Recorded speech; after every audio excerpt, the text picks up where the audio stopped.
Hey Instagram, welcome to our online mental health festival, HEAL. Help elevate awareness and learning about mental health. And I'm so grateful because we've had incredible guests every day, musicians, doctors, experts, neuroscientists. And today is a special day because we have a good friend of mine who's going to be joining us very, very shortly to talk about his own personal experiences, to talk about his viewpoints and insights, all to do with mental health. If you're someone that's been going through a challenging time at this time, if you're someone who's been dealing with a lot of other things going on, stick around on this live because we'll be talking about these topics in a really personal and honest way. So I'm just waiting for him to come on live right now. Let me know when you're here, bro. Just put it in the comments so that I can invite you on. Sana, wonderful to see you here. If you're tuning in right now, press that share button. Let lots of people know that you're live with me, that we're doing the online mental health festival. And if this is your first time here, let me know where in the world you're tuning in from. I love seeing what incredibly global audience we have. Where are you, bro? Let me know when you've joined. There we go. I see you. Awesome. I'm inviting Sid on, a man who needs. But bringing on Sid. Sid, how's it going? I'm Jay. I'm good, man. How are you doing? It's so good to see you, man. Thank you so much for doing this. I know you've No, stayed up really, really late. So everyone, Sid has stayed up. It's 10 p.m. in India where he is right now. He stayed up just for us. Please value this. Please make the most of this. Tell everyone about it for our day in our online mental health festival. And Sid, how are you doing today? I'm good, man. I'm really excited to be here. And 10 o'clock is not that late, guys. Especially Indian Standard Time. We all sleep really late. And yeah, again, like when we chatted last time, and when you said you're doing something for mental health, not only one day but a full week. I think, as what we were discussing before, I think to use our platform for something which is positive and happy is what I'm happy to be a part of, and learn something, say something, and let's hopefully people see some sense of positivity and happiness in their day. Absolutely. I want to take a moment to credit Sid because we connected recently on Instagram and then we were talking on WhatsApp. And when he reached out, he's just saying, Jay, you know what? I just want to do something good with my platform. I want to help people. And I really acknowledge you for that, Sid. It's truly special. I mean, you're a man who needs no introduction. You're an incredible actor, fashion guru as well. But to want to do good in the world, which is what your heart really is in the conversations we had. And I think that's really special, man. So I appreciate you deeply. No, I'm a great admirer of all the words that you say on social media to help people, and that's how I was thinking all throughout this lockdown in India. That it's great we have this platform. Even you have a great, massive voice today.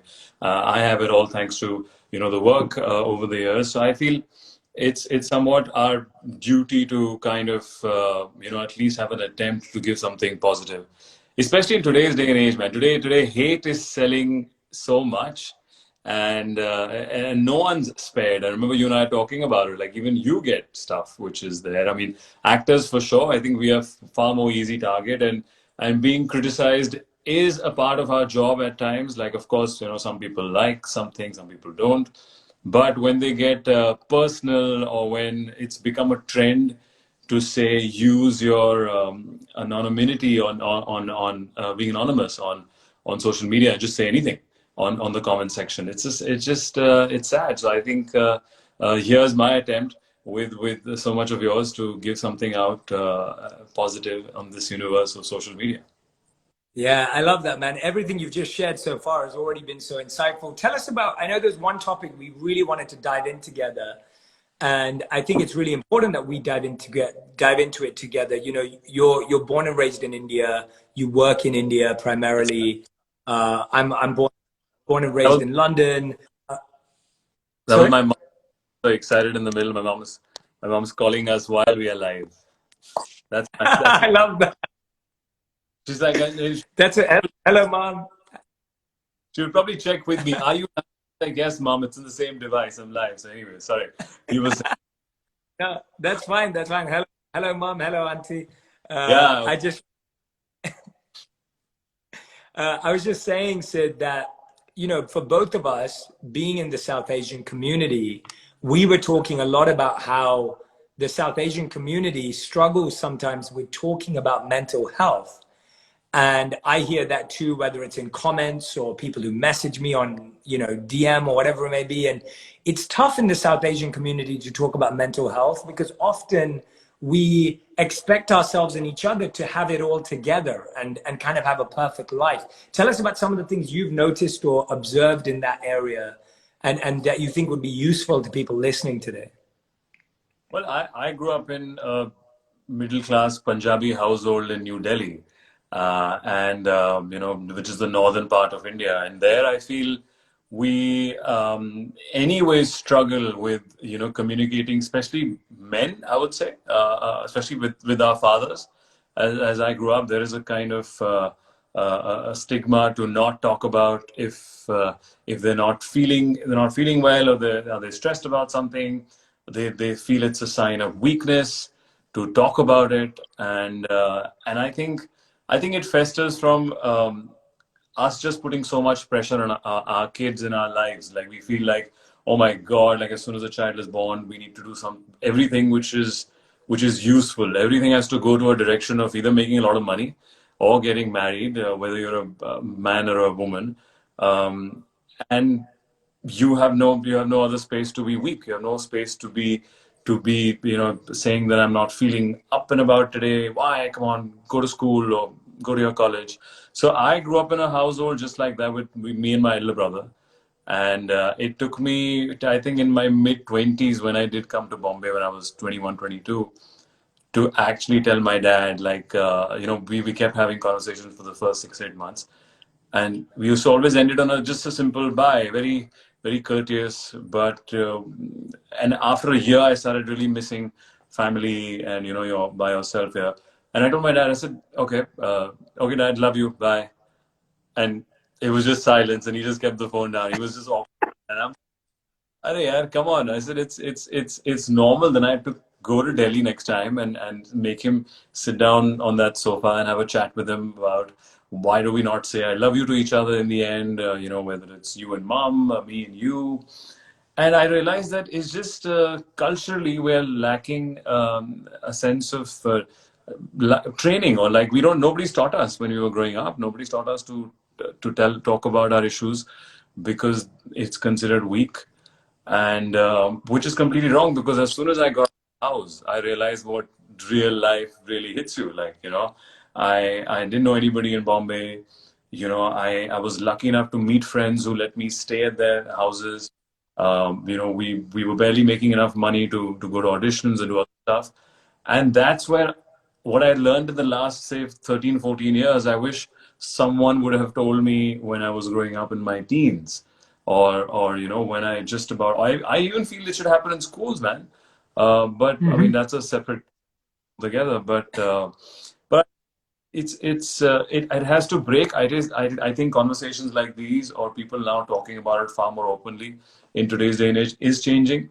I didn't have anybody while growing up. We didn't have social media. I mean, you and I are almost the same generation, and I wish I had books, or I had knowledge, or I had YouTube at that time to say, hear your talks.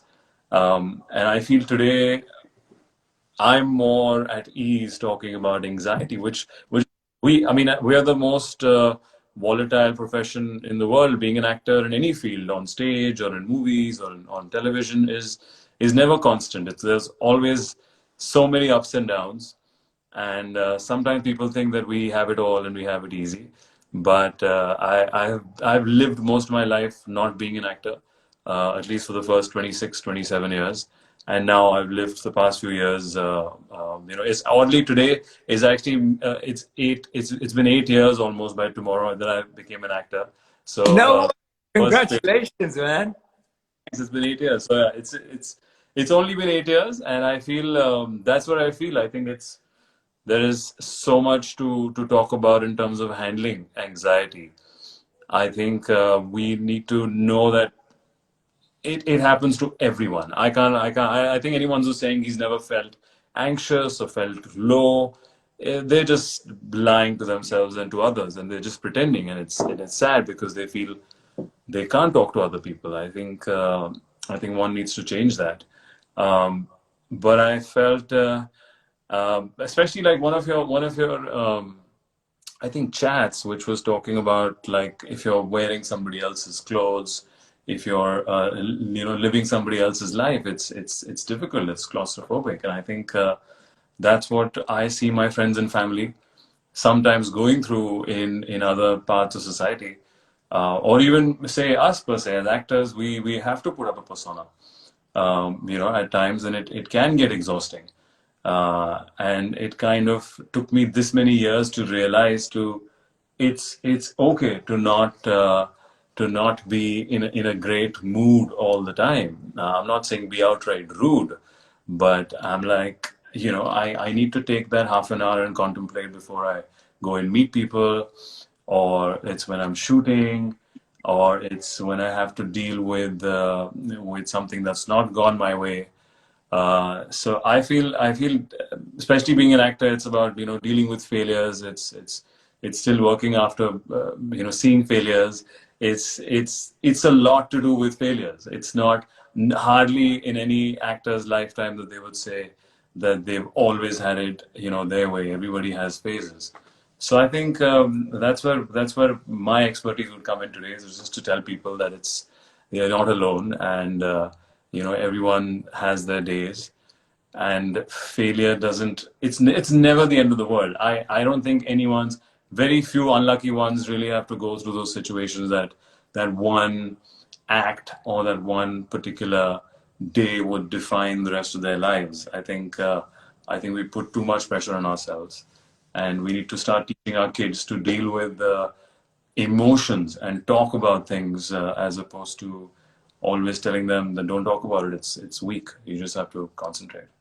That's amazing, man. What an amazing message. Everyone who's listening and watching, I hope you're allowing these incredible insights and just, quite frankly, just the vulnerability that Sid's sharing with, just allowing it in, because I think the overall message that I'm hearing from Sid is that there's no one in the world who doesn't experience anxiety, who doesn't experience a low day, no matter how much money you have or fame you have or followers you have, or whatever any of that stuff we all have or anyone doesn't have.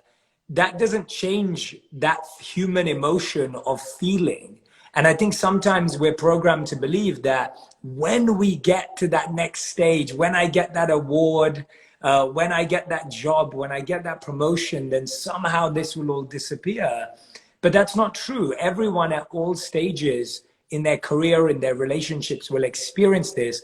And therefore, we have to get more comfortable with talking about it, with experiencing it, because it's not going to just disappear or not going to go away. And what Sid said very beautifully is that it's okay. It's okay that not every day you're having the best day of your life. And to Yeah. feel I think it's funny, taking from that, is I actually felt more anxious after becoming an actor. When I was, I think maybe because I had no point of reference as to what a struggling actor needs to do or doesn't need to do. Then I got into assistant direction. So even a small little job or an ad film or a shoot used to give me that high for the rest of the month. Whether I made yeah, my rent and I've made salary. Oh wow, I'm assisting on a film now where I get to learn so much. So actually, after, say, oddly, I'm sorry, people keep calling me, that's and you think it's late at night. uh, okay. so, oddly, after when I became an actor, is all these things started stemming in, because I wasn't trained for it. I don't come from a family where anyone's been this in limelight and a known face. So when people say, "Oh my God, he's successful," and so everything must be sorted. What do you have? You have money, you have fame, and you're working every day. That those are just, I mean, those are something, they have nothing to do with, say, mental health. It's that we have a different level. Everybody has their levels of judging certain situations. So I felt it was odd, actually. I took this many years now. now I can say after this many years that I'm somewhat uh, I'm sorry, man. It's fine. Don't worry, man. Don't I'm worry. some You're a popular guy, Sid.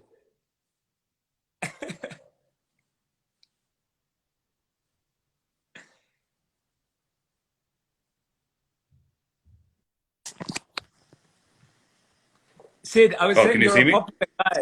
You're a popular guy. You're a popular guy. Well, yeah, especially 10 p.m. at night. Exactly. Sit time. Sit time is 10 p.m. I love it. It's So, but what would you say, like, if you had to give a younger me advice? For example, if I came to you, like, say 10 years ago, I was like, Jay, I'm a struggling actor. I am in my mid 20s, and I don't know where my future lies. My family can't provide me all the financial security. Do I need to have a deadline that I spend to achieve my passion, or is it something I can do to just be more at present and not live in the future? What would you say to kids like me who want to be actors or in any creative field? yeah, absolutely. That's a great question. I think the first thing I'd say is that the understanding of living your purpose has three elements to it. So Hmm. passion is just one of the three. It's passion, strengths, and compassion. So if you really want to live an effective, purposeful life, you have to Hmm. find something that has the synergy between these three. So if you take someone like you, you're Yeah. passionate about acting, you've worked on developing the strengths and the skills to actually be a good actor, and you do it because you want to make other people happy. You talked to me about that previously, where you have a desire that your work has a positive impact on people. So when people are chasing their passion, the question I often ask people is, are you also interested in chasing your skills and strengths that are needed to make that passion a reality? Because if you're not willing to do that work and that sacrifice, then it's probably a better idea that you choose something else. And so having that very real, honest look at yourself and saying, am I ready? Am I really so passionate about this that I'm willing to work and train and develop and go through those tough times with no money and less support and less stability?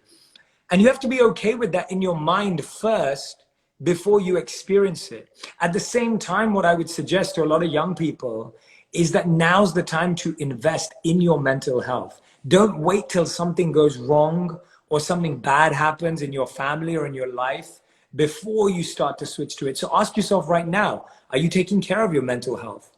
Are you taking care of your physical health? Are you really allowing yourself to be in a position to flourish and boom? Or actually, are you putting yourself in a very vulnerable position where your mental health can be affected? So I would say that chasing your passion and taking care of your mental health can go hand in hand. And if they do go hand in hand, you're more likely to last the test of time. What would you have liked to hear? I want to hear that. What was the advice that you would have liked to hear at that time? No, firstly, absolutely. I think to spend number of hours in working on the craft, on the skill, like whether you want to be an athlete, whether you want to be an actor, a singer, if you're willing to spend that many hours, working on the craft, I think that is more important than waiting for that one break. Because I remember I went into, say, assistant direction behind the camera because I had no clue what a film set like. And I'm like, and I was lucky enough to be, on a massive film called My Name is Khan with the best people in the business, and just be giving clap and working. And that took about a year and a half of my life. And I actually loved the process. So it kind of also connects you with your passion. So as I said, oddly at that time, I was on a high. I was on a set where Shah Rukh Khan and Kajol are performing, and I get to be an AD. It's only when one gets that responsibility of being an actor themselves and trying to entertain people is where you battle with, okay, how do I handle the situation? Because you can't please everyone, and not that you should not attempt to as a performer, but to know that it'll never be 100%, response or review when people see your stuff or anything, singing, dancing, or being an athlete.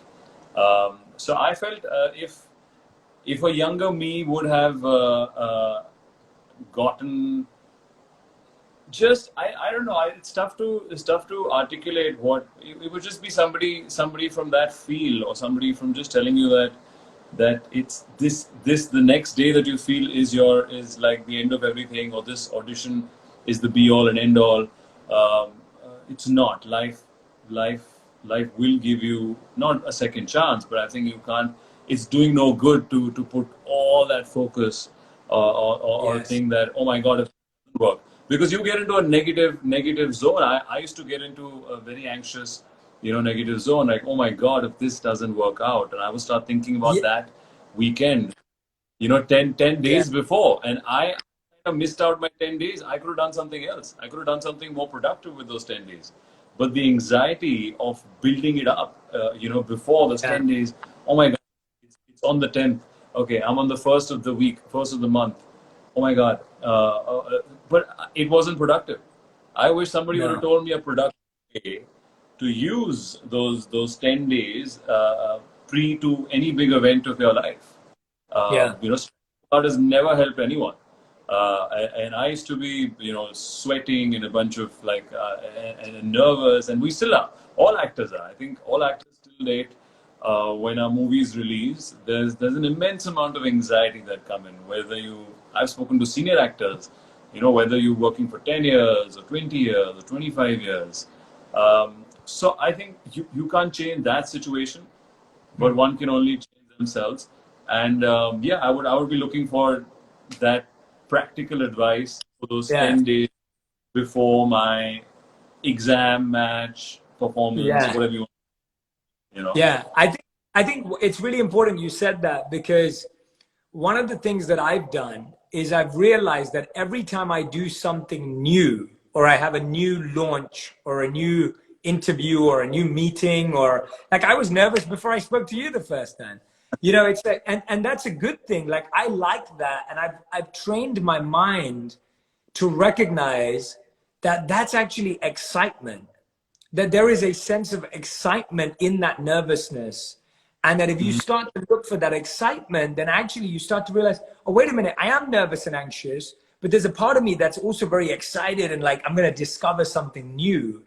But one thing that's really helped me with anxiety is breath work. So breathing and meditation has helped me so much.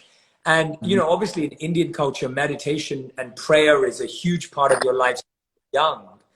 But to really use breath work to slow down your heart rate and to bring down your pace of breath and to deepen your breath, it biologically changes how you feel. And I think that's what's so powerful about breathing, is that whenever I feel nervous, if I'm about to go on stage in front of 10,000, 30,000 people, or if I'm about to go on TV for an interview, or if I'm just walking into a new meeting where I don't know the person, I focus on breathing in for a count of 4, 1, 2, 3, 4, and you breathe out for more than 4. So you breathe out for more than 4. And when you breathe in and out in that way, you just start to slow down your whole body and mind, and you just get out of your head. And my favorite technique, which I was trained in as a monk, but is also used by therapists and psychologists today, is often when you get lost in your head. That's what anxiety is, right? You feel it in your head, like your mind's just going crazy. This technique is known as a grounding technique. It's fantastic. And it's called the 5, 4, 3, 2, 1 method. So when you're too stuck in your head and you're feeling anxious, you ask yourself, what are the 5 things I can see in this room right now? So I can see the ceiling, I can see the floor, I can see the wall, I can see that painting behind you, I can see my bed. And you say, what are the 4 things I can touch? So I can touch my shirt, I can touch my trousers, I can touch my the chair, and I'm feeling the coolness of the table. I have a marble table in front of me, it's cool, but this chair is slightly warmer. And then what are the 3 things I can hear? So you just be silent for a second, go, what are the 3 things I can hear? So I hear my wife upstairs, I hear some birds outside, and then I hear the sound from my phone and my laptop. what are the two things that I can smell? So you just breathe in. What are the scents? And what's the one thing I can taste? And so when you do this 5, 4, 3, 2, 1 technique, you get out of your head and you get into the present moment, which allows you to take a breath and get away from your anxiety. So those are two things that I've definitely used that have been really powerful for me, especially in those before something big days. Oh wow! So that's pretty much you're covering all your senses. You know, you're seeing, Yes. what you're hearing, what you're smelling. So it's kind of calming your Yeah, it senses brings down. you That back that into the present. that'd be interesting, because in most of our, say, acting workshops, that's what we do. Like a lot of breath work and manipulating emotions. It's got to do a lot to do with say your breath, and you know, whether Exactly. you're laughing, it would be, you would exhale, and you know, when you're crying, you would inhale more differently. It's kind of a rhythm. But those are interesting techniques, man. I'm going to use it for my next event. Test it out. But Tell me. for me as well, I think yoga has been a great help. In Yeah. recent months, I've done more extensive yoga because of the time that I get, and it's again about breath, and it's different. Like when they talk about prana and yoga, Yeah. the squat I do in the gym is different when I'm squatting if I would do yoga in it, because you know, it's different kind of breath, it's a different kind of strength that you need. Yes. And for me, that has technically helped me to just, you know, go more inwards and really observe. And I was lucky enough to have a good teacher as well. So I think it's addictive now. Yes, I do it, say, at least twice or thrice a week. I have to, you know, go onto the mat and sweat it out. I feel sweat as well biologically, like when you run things out. Like I use cardio recently now for the last year or so as something to just get all it's not, it is with fitness. Yes, everybody should be fit and work out. I use it, it works out for me. But I feel once people realize that, you know, your body, if you can't control your mind, I can control my body, Yeah. and eventually my mind will hopefully follow. So Yeah. I'm all for, like, you know, hitting anything, running, cycling, and just consistently sweating, and it Yeah. kind of relieves all the anxiety. I tend to have a lot of anger that I hold on to with different situations, or you know, my dealings, and I feel that kind of calms me down. I'm addicted to sweating every day, because That makes a otherwise lot. I would break. You know, otherwise I would go on set and I would be in a different mood. I need to be little different. So I feel it is important to go through your body as well. It is connected. I feel it's very difficult for me purely to control my mind. So I kind of use my physical, you know, body aspect to relax, whether it's, you know, your spine, or whether it's your muscles, or whether what you put into your body. I mean, it is the most typical thing to say that yes, you should work out and be fit, but it is No, no. scientifically true. Can't deny that. So Yeah. people need to that it's more to do with just fitness. Absolutely. It if you do it long enough, I think you'll see the magic that happens if, you know, your body is holding lesser amount of weight or water, or if you just look good and you see yourself in the mirror and you'll feel happy there and then. So Yeah. I think, yeah, breathing, and I would say breathing and fitness was something that I use as well, put in different methods. But I really like your methods. I'm going to steal that and try it in my next event. I agree with you. I agree with you with exercise. I think that's such an important message, because we think that exercise, you do it because it's how you care, how you look. But actually, it's not. What you're saying is so true, that exercise is about how you feel. And we all feel better when we exercise. It's not about looking a certain way or having a certain body or having a, it's not about that. It's about really feeling different, and exercise boosts your mood. And the 4 habits that I recommend everyone does every day come in the form of the acronym TIME. And I'm mentioning this because Sid has mentioned 2 of them. So the T is thankfulness. So first is gratitude. Like if you have gratitude in your life, which is a mental activity, you'll feel amazing if you thank people, if you acknowledge people, if you recognize people. I is for inspiration. We have to, we have to feed ourselves with inspiration every day. It can be a book, a podcast, a conversation, a prayer, a quote, a paragraph from a book you love. It can be anything. M is for meditation and E is for exercise. So I'm so glad you mentioned exercise, because exercise is chemically shown to boost your mood. And so again, please don't think of exercise, anyone who's watching and listening, as a pursuit for a different type of body. That's not the only reason. The reason for exercise is to feel different.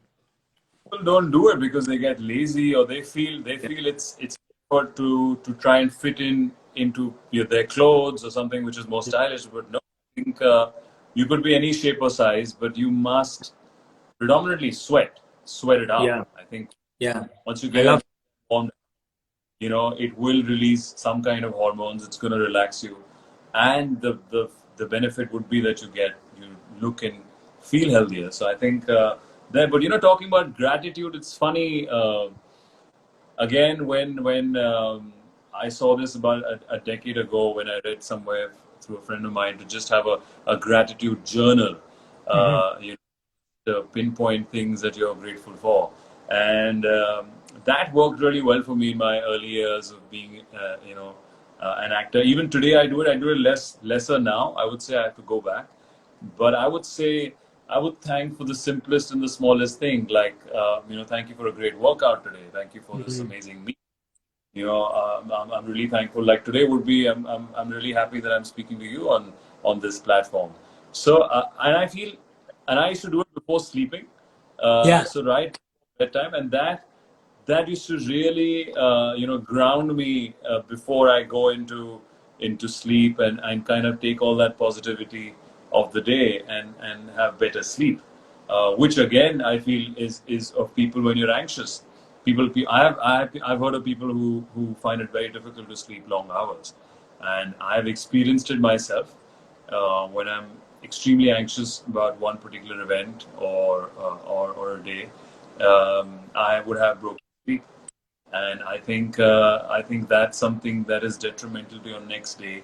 It doesn't let you mentally, physically be ready for what you really want to be. It's actually adversely affecting your efficiency the next day, if you're or the next week, or whatever you're looking forward to. So actually, I would say this gratitude, or writing down or penning it down as to the things you're thankful for, would really help you feel happy before sleeping, and feel more relaxed, which is what we I need. love that. Yeah. That's Yeah. beautiful advice. Thank you, man. Everyone, I'm so grateful and thankful on that note to Sid for staying up late, even though he says it's not late. Sleeping early is also very good for mental health. So that's Oh, yeah, definitely an important one. absolutely. But I want to thank you, Sid, for doing this, for taking part in this festival, for using your platform to spread a powerful and important message. Hearing it from you, so many people will feel inspired and empowered to make a change in their life. The journey you've been on, the incredible success that you've had, but your honesty and openness, you stay so grounded. And I said this to you when we were on the phone the other day. You're super humble and an approachable guy, and I think that that's what is your unique quality. And I can't wait to hang out with you when I get to Mumbai, man. So I'm looking forward to it. You're the first person that I've met in this lockdown virtually, and I haven't met you in person. So I'm looking forward to that. And again, thank you so much. And you keep inspiring us with your words, and you are using social media, for the positivity that it's supposed to be. Like, actually, coming to that, I remember sending you something of this one particular vendor that who got help recently through social media. Someone It was was calling. there was sorry. Sorry, someone was calling me there. So sorry, carry on. Sorry. Causal, you're a businessman as well. Uh, no, so I remember I sent you that text of this simple vendor that got help in New Delhi, which started trending here. A small little dhaba, and it was amazing to see how you can use social media Yes. to, in a positive, and help somebody make an honest living. When that gentleman, one particular man, put this old couple's of one particular location in Delhi, and he's like, no one's buying my food. I have a small stall, and he was crying. He was in tears, and that kind of trended. And after that, I have Amazing. family in Delhi who I tried to send as well, and they were like hundreds of people outside trying to buy food, and he had so much work. And the best thing I liked about that, guys, is when somebody like tried to give him extra money, he says no. I said, what do you want to eat? Just I'm just gonna charge you for whatever you take. I'm just not gonna take money. So I felt that is in a country like India. And I would say, and a thought came up which I would want to tell everyone, that if we could, as a society in India, in any city, help one such vendor to earn an honest living by just making that trend, it would really do so much good in everyone's life. Like one person like that per week, would be amazing, because I mean, you've been in Love India, that. how need so much help. So yeah, out there telling people, if you talk about something, try and help somebody in the real world. Yeah, come on. So hopefully we can make a Absolutely. difference. I love it. Thank you, Yeah. Sid, man. You're amazing. I love that message, and everyone should go and check out that video. It's incredible to see the impact of social media. And Sid, we're gonna do a lot more of this, so I'm excited, man. I'm really, really excited. Thank you so much for your lovely words, Thank and keep you. inspiring. And I hope to Thank see you. you soon. Yeah. Thank you so much. Thank you, man. Appreciate you. Thank you, buddy.